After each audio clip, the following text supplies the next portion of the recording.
नगरी हो उज्जैन जैसी, कैसी है आपकी नगरी उज्जैन?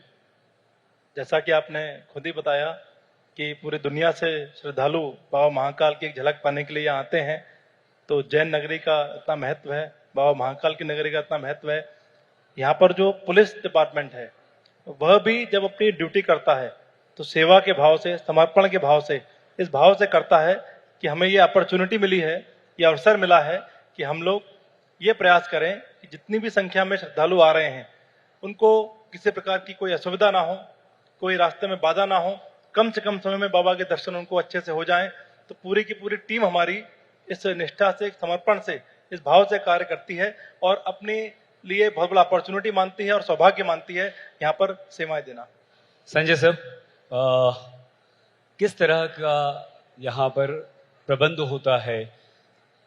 इंदौर से लेकर वहाँ लगातार लोगों का आना जाना, बाबा के दर्शन के लिए लगातार लोगों का आतुर रहना, और ये कितनी बड़ी चुनौती होती है, कैसे आप मैनेज करते हैं? आपको ये बताना चाहूँगा कि यहाँ पहले फुटफॉल 5 से 10 हजार का होता था। लास्ट ईयर 10 करोड़ लोग बाबा महाकाल की नगरी में दर्शन करने के लिए आए। ये हमारे लिए बहुत बड़ा चुनौती था। इस चुनौती को दूर करने के लिए हमने अभी रोड नेटवर्क को बड़ा स्ट्रॉन्ग करा है ताकि इंदौर से कनेक्टिविटी और बाकी जगहों से भी कनेक्टिविटी इसकी प्रॉपर है। अभी इंदौर से हम 6 लेन रोड उज्जैन के लिए बना रहे हैं। इसी प्रकार एक अल्टरनेट रोड भी इंदौर एयरपोर्ट से सीधे उज्जैन के लिए है जो 40 मिनट्स में आपको ज्वाइन हो जाएगा। मैं एक चीज़ और आपको बताना चाहूँगा कि दिल्ली बम्बई कॉरिडोर से भी हम उज्जैन को कनेक्ट कर रहे हैं ताकि दिल्ली से 8 घंटे में सीधे आप उज्जैन आ जाओ और बम्बई से और पूरे गुजरात से भी 8 घंटे में आप उज्जैन आ जाओगे। इससे कनेक्टिविटी और इंफ्रास्ट्रक्चर हम डेवलप। बिल्कुल ठीक है सर, हम इंतजार करेंगे। हमने देखा भी रास्ते में आते वक्त ये काम आपका चल रहा है। जी मैम प्रतीक्षा जी, आपने तो कमाल कर दिया। आपने तो बहुत सारे जो इन्फ्लुएंसर्स हैं उन लोगों को घर बैठा दिया। भाई आपकी क्या जिम्मेदारी है? आपने ऐसा क्यों किया? देखिए, मेरी एक छोटी सी कोशिश है कि मध्य प्रदेश, जैसा कि हम कहते हैं कि हम अतुलनीय भारत के दिल में है, हम उसका हृदय हैं। जहाँ तक हम लोग का ये हम लोग सभी ने ये सोचा है कि चाहे एमपी टूरिज्म के ऑफिसर्स हो, चाहे हमारे एमपी एसटीडीसी होटल के फ्रंट डेस्क मैनेजर्स हो, या हमारे हेल्प डेस्क पे बैठने वाले हमारे ऑफिसर्स हो, या हमारे इन्फ्लुएंसर्स हो, सभी लोग जो हैं वो हमारे एमपी टूरिज्म के ब्रांड एम्बेसडर्स हैं। सभी लोग, हम लोग एक ही भाषा बोलते हैं और सब लोग हम लोग अपना थोड़ा थोड़ा कंट्रीब्यूट करते हैं। जैसे कि मध्य प्रदेश टूरिज्म जो है आज 526% 2020 से उसने राइज किया है और आज हम 13.41 करोड़ में हैं, जिसमें कि सबसे ज्यादा 7.5 करोड़ स्पिरिचुअल टूरिज्म के लिए डेडिकेटेड है। और इतने सारे स्पिरिचुअल और रिलीजियस टूरिस्ट मध्य प्रदेश में आ रहे हैं, जिसमें कि महाकालेश्वर, ओंकारेश्वर के साथ हमारे 18 देवी लोगों का भी काफी कंट्रीब्यूशन है। Thank you. बिल्कुल ठीक मैम, बहुत बढ़िया। नवनीत सर, मैं क्योंकि आप प्रोटोकॉल में लगे हुए हैं, हम देख रहे हैं कि काफी मुश्किल होता है यहाँ व्यवस्था प्रबंधन, लेकिन कुंभ को हमने देखा और अब अगला जो टारगेट है, जो चुनौती है बहुत बड़ी, वो उज्जैन में आपके लिए है। कैसे देखते हैं आप इसे?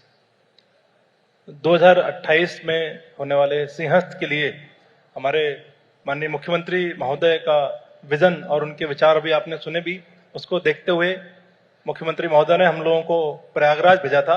पूरी टीम मध्य प्रदेश से कई ऑफिसर्स की वहां गई थी, काफी दिन वहां रुके, बड़े पास से चीजों को देखा, समझा, काफी चीजें जो देखने समझने में आई। उसके पश्चात यहाँ पर जो कुंभ की तैयारियां प्रारंभ की गई हैं, उसमें जो भाव रखा गया है तैयारी का और जो प्रयास रखा गया है, वह न सिर्फ उज्जैन अकेले अपितु आसपास के जिलों को भी शामिल करके एक व्यापक दृष्टिकोण रखते हुए रखा गया है।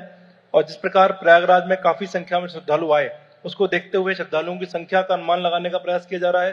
साथ ही साथ इंफ्रास्ट्रक्चर इस प्रकार का बनाया जा रहा है कि कोई किसी प्रकार का ट्रैफिक जाम ना हो, असुविधा ना हो और बहुत कम समय में लोग अपना स्नान करें, पूजा करें और कुंभ को याद करते हुए जाएं। तो पूरी तैयारी हमारी उसी क्रम में चल रही है। बिल्कुल ठीक है सर। कमल, ये प्लीज स्पीकर्स बंद कर दीजिए। स्पीकर्स ना बोल पा रहे हैं ना सुन पा रहे हैं, प्लीज सारे स्पीकर्स यहाँ के बंद कर। बहुत धन्यवाद। नवनीत सर, किस तरह की तैयारियां होती हैं और कुंभ को लेकर कितने दिन पहले आप तैयारी शुरू कर देते हैं और वो प्रबंध कैसे करते हैं? जहां तक इंफ्रास्ट्रक्चर की बात है, आपको कमिश्नर साहब ने बताया भी, अभी माननीय मुख्यमंत्री जी ने भी बताया था अभी पिछले सेशन में, उसकी तैयारियां काफी व्यापक स्तर पर प्रारंभ हो चुकी हैं। चाहे वो रेलवे से जुड़े मुद्दे हों, चाहे 4 लेन 6 लेन रोड्स बननी हो, फ्लाईओवर बनने हो, घाट निर्माण होना हो, परंतु जो पुलिस के स्तर पर तैयारियां हैं हम लोग जो कर रहे हैं उसमें 2 पार्ट रहते हैं। एक तैयारियां हमारी इंफ्रा संबंधी है, दूसरी हमारी ट्रेनिंग एक बड़ा कंपोनेंट रहता है।